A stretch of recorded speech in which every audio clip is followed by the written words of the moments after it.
Medina শরীফের মাটি আমার চোখে মুখে বুকে মাখিও।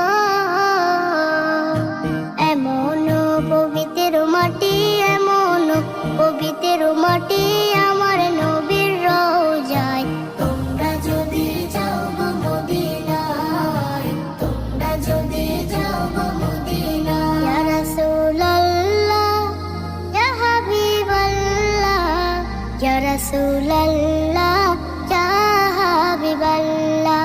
মদিনা শরীফের মাঝে বেহেশতের বাগান আছে ও। সেই বাগানে শুয়ে আছেন, সেই বাগানে শুয়ে আছেন প্যারা নবী মুস্তাফায়।